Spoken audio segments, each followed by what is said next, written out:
নমস্কার। আজ শুনবেন দ্বিতীয় পর্ব, রিজুদা এবং ডাকু পিপ্পল পাড়ে।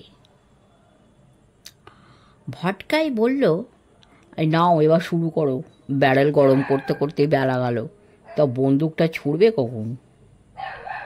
রিজুদা বলল, তোরা ভটকায়ের মুখে সেলোটেপ এঁটে দে, নইলে আমি কিছুই বলবো না।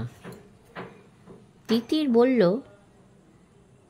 আজ তুমি আর একটাও কথা বলেছ তো খুব খারাপ হবে ভটকায়।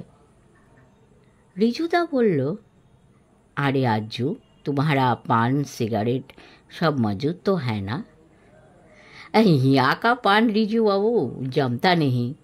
हजारीबाग जैसा उतना अच्छा महंगाई मिलता कहाँ? वहाँ तो पटना से आता ना। क्या बात करता है तू आज्जू? कोलकाता में बाग की दूध मांगो वो भी मिलेगा, महंगाई पान का क्या कमी? बोलेই বলল, ভটকায় যা তো মাধবকে বলে আয় যোগুবাবুর বাজারে গিয়ে পণ্ডিতজির দোকান থেকে 16 খিলি মঘাই পান সেজে আনতে। চমন বাহার দেবে, সাঁফ, কাথা, চুনা আর কালি পিলি পাত্তি জর্দা। এই কি জর্দা? কালি পিলি পাত্তি। পয়সা দিয়ে আসবো? আরে মাধবকে তুই কি পয়সা দিবি? ওই তো আমার ক্যাশিয়ার। কলকাতার বড় লোকদের দেখে দেখে আমিও নিজে হাতে খরচা করা ছেড়ে দিয়েছি। মাধবী খরচ করে, সেই হিসেব রাখে। ক্রেডিট কার্ড রাখি সঙ্গে গোটা তিনেক অবশ্যই, কিন্তু ক্যাশ রাখি না, ওটাই এখন ফ্যাশন। বিড়লা, গোয়েঙ্কা, টোডি, সরকার কেউই নিজের টাকা ছোঁয় না হাতে। সরকার? কোন সি সরকার? আজ্জু মোহাম্মদ জিজ্ঞেস করল। बड़े सरकार। कलकत्ता में बड़े सरकार तो एक ही परिवार है, आनंद बाजार की सरकार। हाँ हाँ जनाब, রিজুদা বলল। আগে বাড়িয়ে, আজ্জু মোহাম্মদ বলল। ভটকাই সঙ্গে সঙ্গে বলে উঠল, আমি ফিরে না আসা অবধি যদি এক পাও আগে বাড়ো তবে কিন্তু পরে তোমার নিজের পায়ে শুশ্রূষা করতে হবে, এটা বলে দিলাম। তাড়াতাড়ি আয়, তুই না আসা অবধি আরম্ভ করব না। প্রমিস? প্রমিস।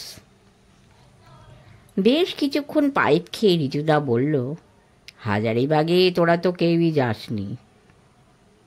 আমি গেছিলাম, আমি বললাম। ও হ্যাঁ, আলভিনো বাঘ শিকারের নেমন্তন্ন পেয়ে যখন গেছিলাম গাড়িতে মুলি মালোয়াতে, হাজারিবাগ জেলাতেই গেছিলি, শহরে তো আর থাকিসনি। তা অবশ্য থাকিনি, পাস করেছিলাম। হাজারিবাগ শহরের মতো সুন্দর শহর ছোটনাগপুরে বেশি নেই। সুন্দর এখনও আছে, তার কারণ রেল লাইন এখনও পৌঁছয়নি সেখানে।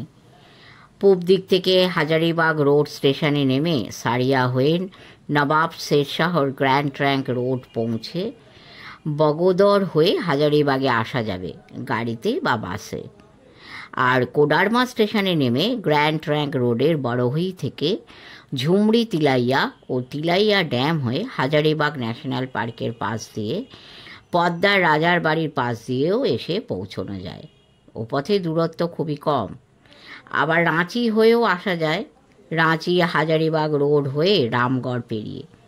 ও পথে দূরত্ব অবশ্য বেশি পড়ে, কিন্তু তাহলেও একবার পৌঁছতে পারলে সব পথকষ্ট উসুল। হাজারিবাগে 3 দিকে 3 পাহাড়, কানহাড়ি, সিলওয়ার আর সীতাগড়া। এই সীতাগড়াতে যখন মানুষ খেকো বাঘ বেরিয়েছিল তখন আমি, গোপাল আর সুব্রত নাজিম সাহেবকে সঙ্গে নিয়ে সেই বাঘ মারার জন্যে অনেক হরকত করেছিলাম। বাঘটা অবশ্য মেরেছিল সুব্রতই। আমরা হাজারিবাগ থেকে কলকাতাতে চলে আসার পরে একটা গরু মেরেছিল বাঘটা। সুব্রত আর হারুল হক দুজনে শাল গাছে মাচা বেঁধে বসেছিল দিনে দিনেই। সেই বাঘ মারার গল্প আছে সীতাগড়ার মানুষ খেকোতে। যা বলছিলাম, আমি, গোপাল আর নাজিম সাহেব, আজ্জুর বাবা নাজিম সাহেব, ইজাহারুলের জমিদারি টুটি লাওয়াতে গেছিলাম শিকারে।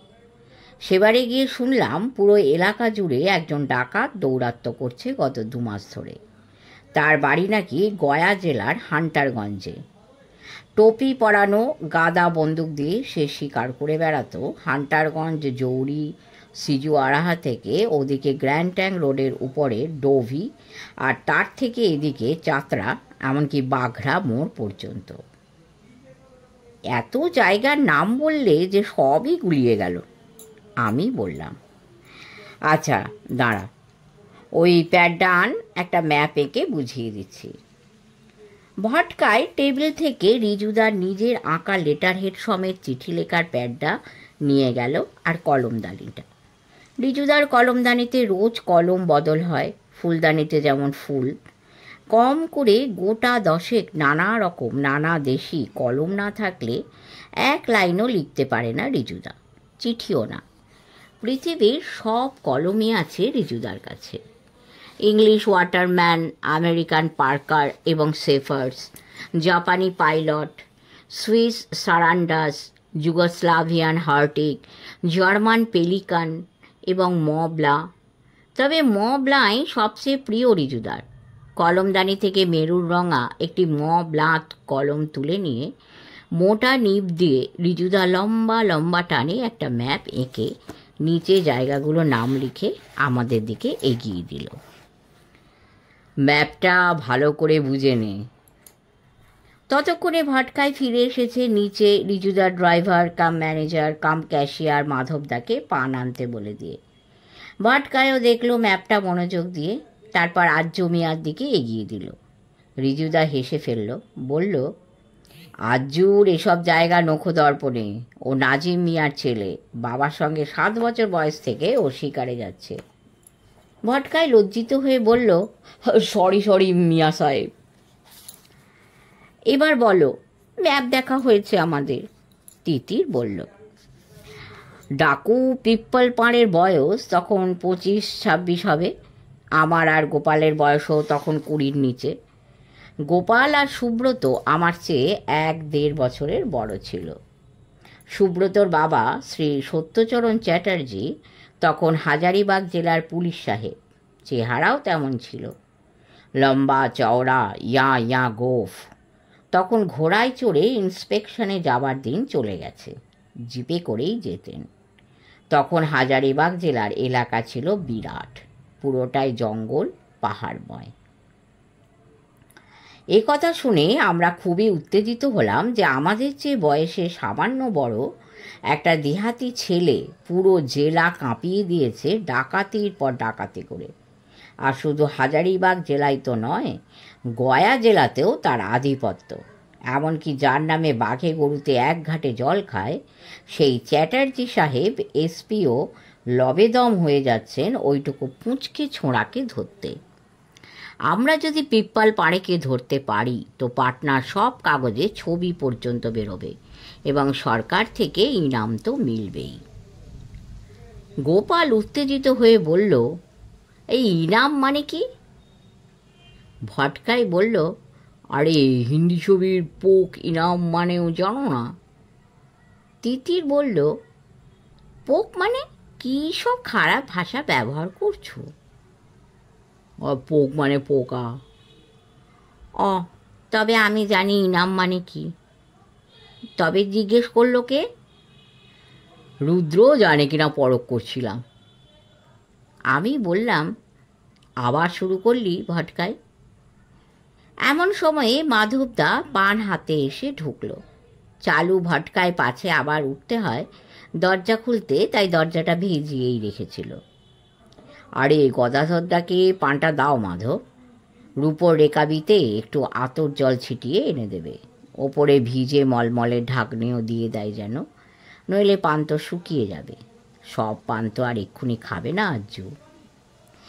হায় ইন্তজাম কি কোই কমি নেই আজ্জু মোহাম্মদ, তারিফ করা গলাতে বলল রিজুদাকে।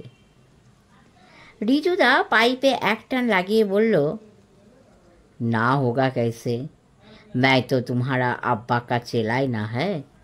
ये सब खातिरदारी तरीका तो उन्होंने ही सिखलाया हम लोगों को। आह क्या जिंदा दिल मनमौजी आदमी थे तुम्हारा अम्बाजान। तुम लोगों ने कुछ नहीं तो उनकी सामना।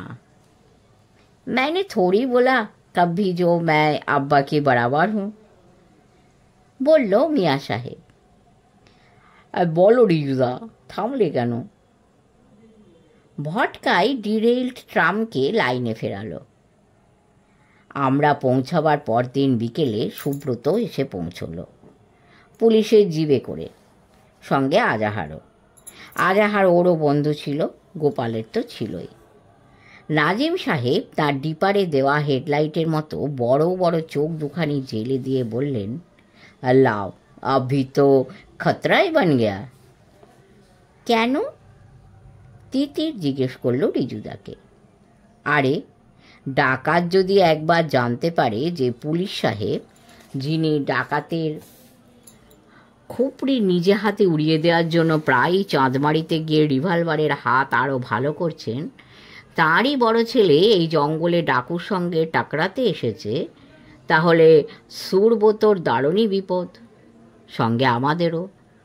আমরা যদি বলি যে আমরা ভাল্লুকের আর বাঘের সঙ্গে খেলতে এসেছি, ওর সঙ্গে খেলবো না, তবে কি ও ছাড়বে?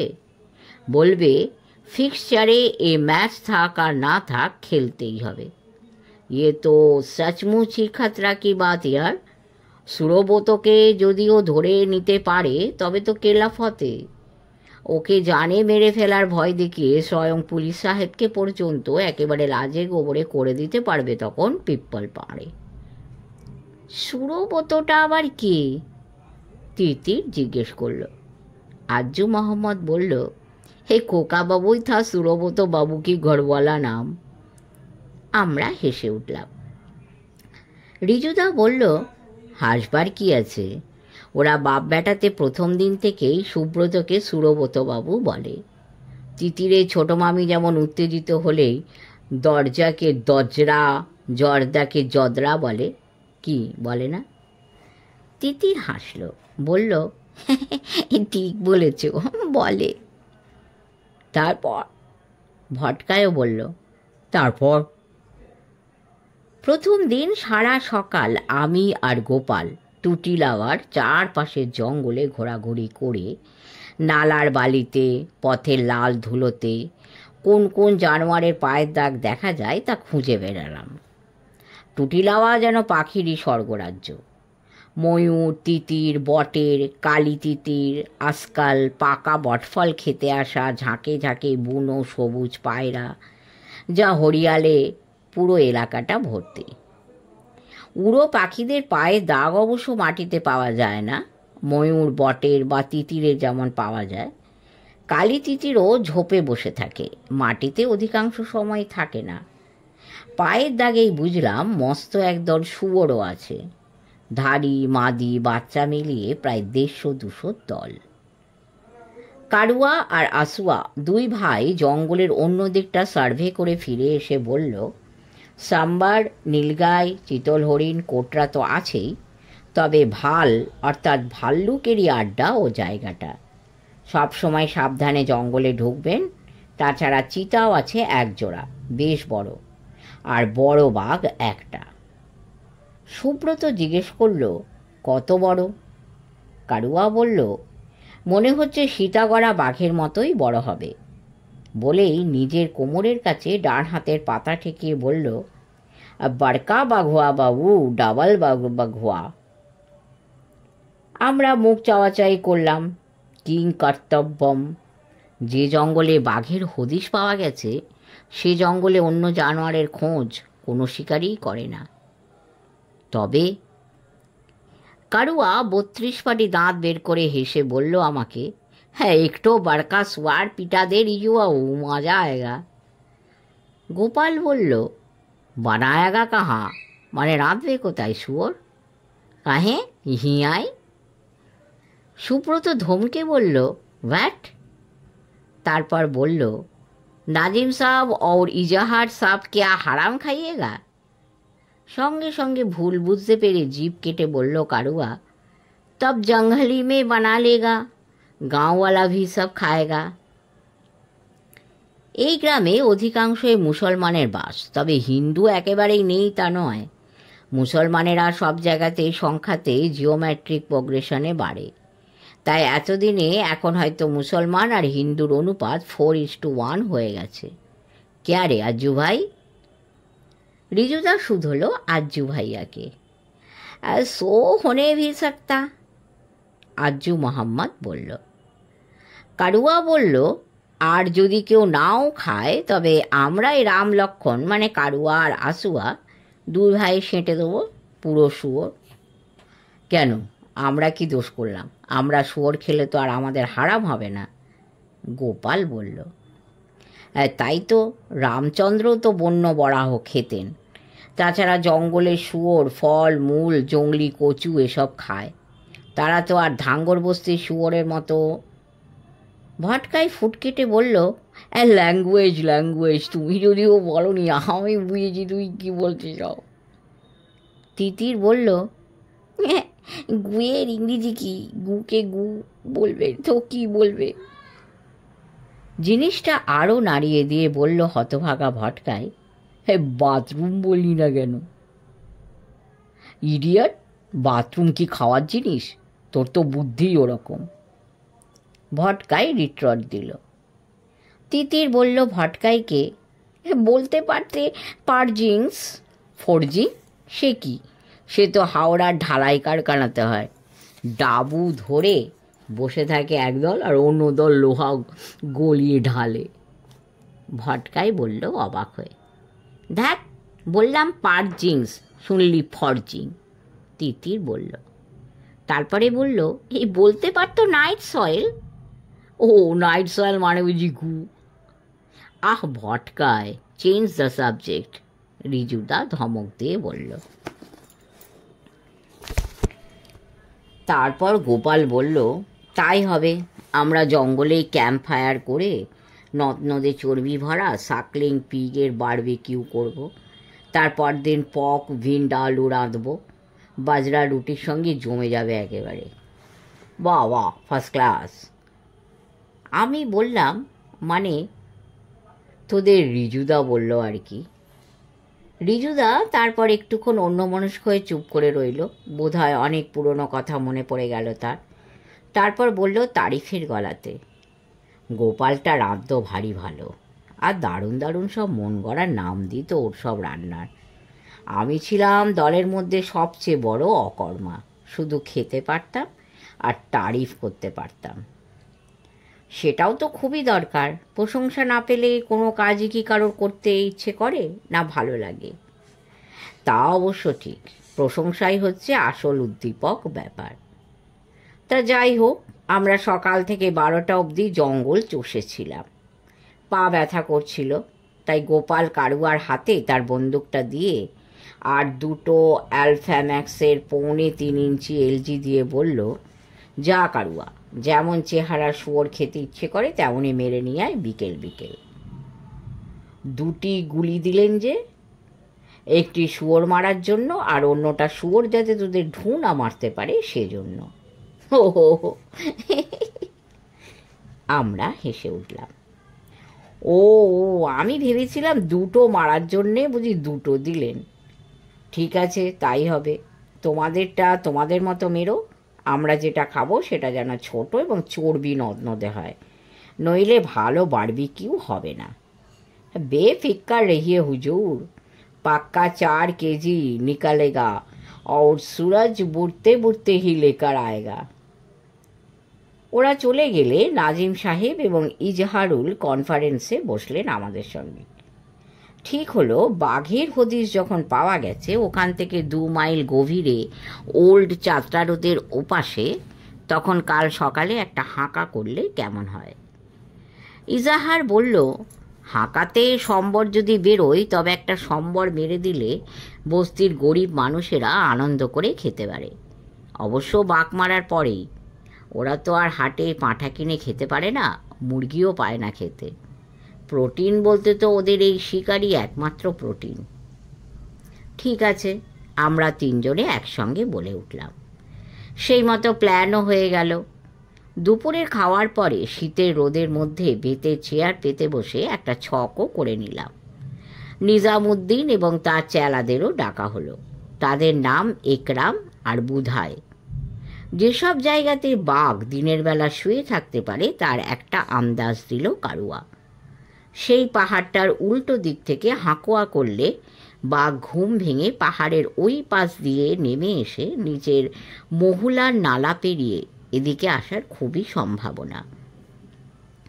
যেখান দিয়ে বাঘের নদী পেরুবার সম্ভাবনা প্রবল, সেখানে 60 গজ মতো দূরে 4টে মাচা বানাতে হবে, আর দুপাশে স্টপার রাখতে হবে, যাতে বাঘ ডান দিকে বাঁ দিকে চলে যেতে চাইলে তারা গাছে বসে আওয়াজ করে বাঘকে মাচা যেদিকে বাঁধা সেদিকেই যেতে বাধ্য করে।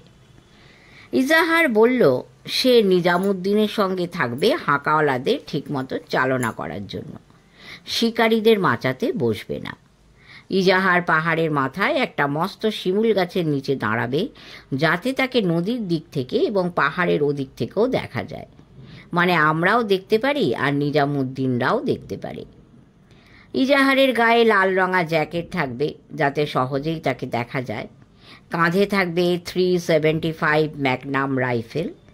তবে ইজাহার সত্যিই চায় যে বাঘটা আমি, গোপাল এবং সুব্রত আমাদের 3 জনের মধ্যে একজনই মারি। নাজিম সাহেব বসবেন মধ্যের মাচাটায়, বাঘ মারার জন্যে যতটা নয়, উনি আমাদের ছংড়া পুত্তান বলে ডাকতেন, দেখভাল করার জন্য এবং যৌবনের মস্তিতে যাতে আমরা বাহাদুরি করতে গিয়ে প্রাণ না হারাই তাও দেখতে। ফাদার মাদার কি দোয়া ইন গ্রেট কোয়ান্টিটি সঙ্গে করে উনি সশরীরে আমাদের জমের জম হয়ে স্বমহিমায় মধ্যিখানে একেবারে বিরাজ করবেন। রাতে নাজিম সাহেব সকালে নিজেরই শিকার করা বনমোরগের মাখা মাখা ঝোল আর তিতিরের কাবাব বানালেন। পাটনা থেকে আনানো বাখারখানি রুটি মোটা কাপড়ে মুড়ে সঙ্গে নিয়ে এসেছিলেন, তাই দিয়ে খেলাম। আহা কি স্বাদ! সঙ্গে পুদিনার চাটনি। সিমারিয়া থেকে লোক পাঠিয়ে বালু শাহিও আনিয়েছিল ইজাহার সুইট ডিশ হিসাবে। কারুয়া আসোয়ারা গ্রামেই খাবে মহাভোজ, তাদের শিকার করা শুয়োরটিকে কাটাকুটি করে জঙ্গলেই করেছে, আমাদেরটা গাছে ঝুলিয়ে রাখা হয়েছে শেয়াল, কুকুর, হায়না বা চিতার হাত থেকে বাঁচাবার জন্য। আমরা কাল বারবিকিউ করব। শুনলাম যে কারুয়াদের শুয়োরটা দাঁতাল এবং মস্ত বড়। কাল মহুয়া খাওয়া হবে, শুয়োরের মাংসের ঝোল দিয়ে গোলদানি বা সাওয়া ভাত, ধানের ভাত খাওয়া হবে। তারপর ওরা সারা রাত নাচ গান করবে। তার উপরে বাঘ যদি মারা পড়ে তবে তো কথাই নেই, আমাদের কাছ থেকে মোটা বকশিস পেয়ে ওদের আনন্দ আরও ভরাট হবে। রাতে খাওয়া দাওয়া হয়ে গেছে, বাইরে যাওয়াই যায় না এমনই ঠান্ডা। হাজারিবাগ, রাঁচি আর গয়া জেলাতে তখন এমন ঠান্ডা পড়তো যে তা বলার নয়। তবু জঙ্গলে এসে ক্যাম্প ফায়ারের পাশে না বসলে মন খারাপ হয়ে যায়। তখন তো আমরা ছাত্র, শীতের ভালো জামা কাপড়ও তেমন ছিল না, কিন্তু টকবগে যৌবন ছিল, যা থাকলে শীতকে শীত, গরমকে গরম মনেই হয় না, কোনো কষ্টকেই কষ্ট বলে মনে হয় না তখন। ক্যাম্প ফায়ারের সামনে বসে আছি আমরা 3 জনে, জুতো শুদ্ধ পা আগুনের কাছে রেখে। ফুটফাট করে আগুনে কাঠ পুড়ছে আর ফুলকি উঠছে, কাঠ নাড়া দিলেই। আগুনে শিখার দিকে চেয়ে থাকতে থাকতে চোখ কেমন যেন আটকে যায় আগুনে, ঘোর লেগে যায়। আগুনের মধ্যে সূর্যের 7 রং খেলা করে আর তা দেখতে দেখতে মন চলে যায় কোথায় না কোথায়। কত বিচিত্র সব ভাবনা আসে।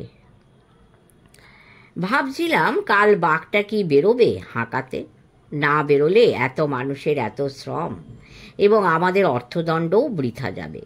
হাঁকাওয়ালাদের তো রোজের টাকা দিতে হবে, সে আমরাই দিই আর ইজাহারই দিক। তবে যাঁরাই কখনো শিকার করেছেন তাঁরাই জানেন যে নিশ্চিত বলে কোনো ব্যাপার নেই শিকারে। Failure are the pillars of success, জেঠুমনি বলতেন। এই কথাটা শুধু শিকারের বেলাতেই প্রযোজ্য নয়, জীবনের সব ক্ষেত্রেই এই কথাটি প্রযোজ্য। শিকার করতে করতে এমন এমন জিনিস শিখেছি যা আমার পরবর্তী জীবনের পাথেয় হয়েছে। পেছন ফিরে তাকালে খুবই ধন্য মনে করি নিজেকে। সেই সব রাত ও দিনের প্রতি গভীর এক কৃতজ্ঞতার বোধও নড়ে চড়ে ওঠে। এখন কৃষ্ণপক্ষ, এক ফালি চাঁদ উঠবে, তাও সেই মধ্যরাতে। চারিদিকে ফুটফুটে অন্ধকার, তবে আকাশ ভরা তারা আছে। দুটো পেঁচা ঝগড়া করছে উড়ে উড়ে, ঘুরে ঘুরে, কিচি কিচি, কিচার কিচার কিচার। পাশে ঝাঁটি জঙ্গলের উপরে ঘুরে ঘুরে ডিড ইউ ডু ইট পাখি ডাকছে, did you do it, did you do it, did you do it. কে কি করেছে তা আমরা জানি না। কাকে যে সারা রাত ওই হাড় কাঁপানো শীতের রাতে ওরা উড়ে উড়ে ঘুরে ঘুরে এই প্রশ্ন করে যায়, বড় জানতে ইচ্ছে করে। বন পাহাড়ে এমন অনেক রহস্য চিরদিনই ছিল, আছে এবং থাকবে, যার উত্তর সম্ভবত কেউই পাবে না কোনো দিন। জনাব ইজাহারুল হক নাজিমউদ্দিন এবং হাঁকাওয়ালাদের নিয়ে পূবের আকাশ লাল হওয়া মাত্রই বেরিয়ে গেছে। গভীর জঙ্গলে জঙ্গলে 2 মাইল যাবে, তারপর মহুলার নালা পেরিয়ে পাহাড় ডিঙিয়ে হাঁকাওয়ালারা পাহাড়ের ওপারে নেমে যাবে। আর ইজাহার কাছিম পেঠা পাহাড়টার শিরদাঁড়ার উপরে সেই প্রাচীন শিমুল গাছের নিচে বড় বড় কালো পাথরের যে স্তূপ আছে, তার উপরে তার লাল জ্যাকেট পরে বসে থাকবে। মাচায় বসা আমাদের কাছ থেকে রেডি আছি এই সংকেত পেলে সে তার লাল রুমাল নেড়ে পাহাড়তলির হাঁকাওয়ালাদের সঙ্গে থাকা নিজামুদ্দিন আর তার 2 চেলা একরাম আর বুধাইকে নির্দেশ দেবে যাতে হাঁকা শুরু করে। ওরা রওনা হয়ে যাবার ঘণ্টাখানেক পরে আমরা চা আর বিস্কিট খেয়ে বেরিয়ে পড়লাম। ওদের 1 ঘন্টা লিড দিলাম এই জন্যে যে হাঁকাওয়ালারা খুব তাড়াতাড়ি হাঁটলেও ওদের পাহাড়ের ওপারে গিয়ে পৌঁছতে কমপক্ষে 1.5 ঘন্টা লাগবেই। আমরা আধা ঘন্টার মধ্যে মহুলার নালার এপাশে বাঁধা মাচাতে পৌঁছে যাব। চেলা বুধাইকে রেখে গেছে নিজামুদ্দিন আমাদের মাচাতে নিয়ে যাওয়ার জন্যে। ওরাই গতকাল বিকেলে গিয়ে মাচা বেঁধেছে। কারুয়া আর আসোয়া ইজাহারের সঙ্গেই গেছে। ইজাহারের গান বেয়ারার হয়ে গেছে আসোয়া, আর কারুয়া থাকবে নিজামুদ্দিনের সঙ্গে। অত্যন্ত অভিজ্ঞ আর ভালো শিকারী কারুয়া। যদি কোনো বিপদ হয়, যদি বাঘ হাঁকাওয়ালাদের লাইন ভেঙে বেরিয়ে যেতে চেষ্টা করে, তাই হাঁকাওয়ালাদের সঙ্গেও 1 বা একাধিক ভালো শিকারী থাকাটা খুবই প্রয়োজন। কারুয়ার সঙ্গে তার টপিওয়ালা মুঙ্গেরি গাদা বন্দুকটি তো এনেইছে, উপরন্তু নিজামুদ্দিনের 1 নলা লাইসেন্সড বন্দুকও আছে ম্যানহাটন কোম্পানির। ইজাহারের বাড়ি ছাড়ার 10 মিনিটের মধ্যে আমরা ঘন হরজাই জঙ্গলে পৌঁছে গেলাম, গ্রামের সীমানা ছাড়িয়ে, কুলথি আর কিতরির ক্ষেত পেরিয়ে। এদিকে দেশি অসন গাছ, পন্নন, করম, প্রাচীন জংলি আম, ঢওটা, ডিটোর, কুসুম, পয়সার, মহুয়া, শিমুল ইত্যাদিও আছে। মহুলান গাছ হয় উঁচু পাহাড়ে। মহুলান গাছের পাতা চালান যায় দক্ষিণ ভারতের মন্দিরে মন্দিরে। দোনা বানাতে লাগে নাকি, এখানে একটাও নেই। অথচ নালার নামটা যে কেন মহুলান হলো তা বোঝা গেল না। নালাতে পৌঁছে আমরা মাচাতে উঠে বসলাম। একটা কাঠের মই বানিয়ে রেখেছিল ওরা, সেটা দাঁড় করানো ছিল মধ্যের মাচা বাঁধা গাছের সঙ্গে, যেটাতে নাজিম সাহেব বসবেন। নাজিম সাহেবের সঙ্গে তার নতুন কেনা আমেরিকান 404 জেফ্রি রাইফেল, সুব্রতর .405 American Winchester rifle, under lever, দুটোই সিঙ্গেল ব্যারেল। সুব্রতর রাইফেলের প্রতিটা গুলি ছোড়ার পর ঘটাং ঘং আওয়াজ করে ম্যাগাজিনে গুলি রিচার্জ করতে হয়। বাঘ মারতে ওই রাইফেল নিয়ে যাওয়া সত্যিই বিপজ্জনক। যদি প্রথম গুলিতেই বাঘ অক্কা না পায়, তবে রাইফেল রিচার্জ করার শব্দ শুনে শিকারি কোথায় আছে তা সঙ্গে সঙ্গে জেনে যেতে পারে এবং আক্রমণও করতে পারে। গোপাল আর আমার তখন কোনো রাইফেল টাইফেল ছিল না। আমার ছিল ডাবল ব্যারেল গ্রিনার বন্দুক, WW গ্রিনার 32 ইঞ্চি ব্যারেল, আর গোপালের 28 ইঞ্চি ব্যারেলের ম্যান্টান বন্দুক, ডাবল ব্যারেল, দুজনের .12 বোরের। গোপাল আমার চেয়ে দৈর্ঘ্যে অনেকই কম ছিল। 32 ইঞ্চি ব্যারেলের বন্দুক ওর পক্ষে কায়দা করা মুশকিলও ছিল। বুধাই বসলো নাজিম সাহেবের সঙ্গে। আমরা সবাই ঠিকমতো মাচায় বসে গেলে এবং একে অন্যের অবস্থান ঠিকমতো দেখে নেবার পর নাজিম সাহেব তার গলার লাল সবুজ চেকচেক মাফলার নাড়িয়ে পাহাড়ের টঙে বুড়ো শিমুলের নিচে কালো পাথরের স্তূপে বসে থাকা ইজাহারকে সংকেত দিলেন। ইজাহারও সংকেত পাওয়া মাত্র দাঁড়িয়ে উঠে পিছন ফিরে ওদিকে লাল রুমাল নাড়ল। নিজামুদ্দিন, একরাম আর কারুয়াকে নির্দেশ দিয়ে যে হাঁকুয়া শুরু করো। মাচাতে বসার আগে নাজিম সাহেব আমাদের বলেই দিয়েছিলেন যে যে আগে বাঘকে রেঞ্জের মধ্যে এবং সুবিধা মতো পাবে সেই অন্যের জন্য অপেক্ষা না করে গুলি চালাবে। বাঘ যদি আহত হয় সঙ্গে সঙ্গে না পড়ে গুলি খেয়ে তাহলে তারপরে অন্যরা তাদের রেঞ্জের মধ্যে এলে গুলি করতে পারে। তবে কোনো ক্রমেই রেঞ্জের বাইরে থাকলে এবং ভালোভাবে মারার সুযোগ না থাকলে দূর থেকে গুলি করবে না। হাঁকুয়া শুরু হবার সঙ্গে সঙ্গেই উত্তেজনা বাড়তে থাকে। হাতের পাতা ঘেমে ওঠে, নিঃশ্বাস দ্রুত হয়ে যায়। আমরা কেউই কারককে দেখতে পাচ্ছিলাম না, কিন্তু কে কোন দিকে এবং কত দূর আছে তা জানতাম। কথা বলা বারণ। অন্যের দৃষ্টি আকর্ষণ করতে হলে পাখির ডাকের মতো কু শীষ দিয়ে করতে হবে এবং কোনো মতেই হাঁকুয়া শেষ না হয়ে যাওয়া অবধি হাঁকাওয়ালারা মাচা বাঁধা গাছের একেবারে নিচ অবধি না এলে মাচা থেকে নামা চলবে না। অভিজ্ঞ শিকারী মাত্রই জানেন যে বাঘ অথবা চিতা অনেক সময়ে হাঁকাওয়ালাদের একেবারে সামনে সামনে হেঁটে আসে এবং হাঁকোয়া যখন প্রায় শেষ হয়ে এসেছে, যখন হাঁকাওয়ালাদের দেখা যাচ্ছে, তখনই তারা শিকারীকে সমূহ বিপদে ফেলে আড়াল থেকে বেরোয়। তখন হাঁকাওয়ালাদের বাঁচিয়ে মুহূর্তের মধ্যে বাঘ বা চিতাকে গুলি করা বা না করার সিদ্ধান্ত নেওয়া অত্যন্ত ঠান্ডা মস্তিষ্কের অভিজ্ঞ মানুষের পক্ষেই সম্ভব। আমাদের মাথা গরম, তার উপরে ছেলে মানুষ। সুব্রত বসেছিল বাঁদিকে শেষ মাচাতে, তারপরে গোপাল, তারপরে নাজিম সাহেব ও বুধাই এবং ডান দিকে সবচেয়ে শেষে আমি। 4টি মাচার দূরত্ব ছিল 60 গজ মতো করে। তার মানে সুব্রত আমার থেকে প্রায় 250 গজ দূরে ছিল। হাঁকা আরম্ভ হয়ে গেছে। তুমুল চিৎকারে অদৃশ্য শত্রু এবং স্ত্রীর ভাইকে যথেচ্ছ এবং যাচ্ছে তাই গালাগালির সঙ্গে ক্যানাস্তারা বাজিয়ে শিঙে ফুঁকতে ফুঁকতে এবং টাঙ্গির হাতল দিয়ে গাছের কাণ্ডতে বাড়ি মারতে মারতে হাঁকাওয়ালারা পাহাড়ে উঠে আসছে। বাঘ তখন পাহাড়ের ওদিকের ঢালে না এদিকের ঢালে আছে তা কেউই জানে না। স্টপার ছিল 4 জন।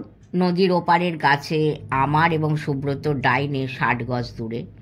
বাঘ যদি আমাদের মাচার দিকে না এসে ডাইনে বাঁয়ে ভাগলবা হবার চেষ্টা করে তাহলে তারা গাছের ডালে টাঙ্গি দিয়ে ঠক ঠক করে আওয়াজ করবে অথবা হাততালি দেবে অথবা কাশবে, যাতে বাঘ বিরক্তি এবং ভয়ে যাত্রাপথ বদলে আমাদের দিকেই আসে। হাঁকাওয়ালারা পাহাড়ের মাথাতে উঠে এসেছে। এবারে দেখা যাচ্ছে তাদের, তার মানে বাঘ ওদিকে ঢালে ছিল না। কারুয়া আর আসোয়ার খবর যদি ঠিকই হয় তাহলে বাঘ এদিকে ঢালের কোথাও আছে।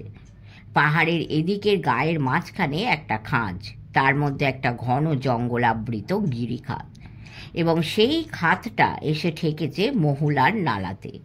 ওই গিরিখাদের মুখের সামনেটাকে পুরো ঘিরে মাচা বাঁধা হয়েছে, এমনই মনে করে যে বাঘ তাড়া খেয়ে পাহাড়ের গা বেয়ে ওই গিরিখাতের আশ্রয়ে পৌঁছে সেখান দিয়ে এগিয়ে এসে ওই ঝামেলার পাহাড়কে ত্যাগ করতে চাইবে এবং পাহাড় ছেড়ে যাবার সময় সে যখন কালো পাথর ভরা মহুলার নালাটি পেরোবে তখনই সেই সামান্য জল থাকা অপেক্ষাকৃত ন্যাড়া জায়গাতে বাঘকে আমরা দেখতে পাব এবং সুবিধে মতো গুলি করব। প্ল্যানে কোনো খুঁত ছিল না, এখন বাঘটা এলে হয়। শেষ হলো 2য় পর্ব। দেখা যাক বাঘ আসে না ডাকু আসে। সঙ্গে থাকবেন, সাবস্ক্রাইব করবেন, লাইক করবেন, শেয়ার করবেন এবং কমেন্ট করে অন্তত জানাবেন যে কেমন হচ্ছে, না হলে আমিও ঠিক উৎসাহ পাব না। সকলে ভালো থাকবেন পরম করুণাময়ের কৃপায়। নমস্কার।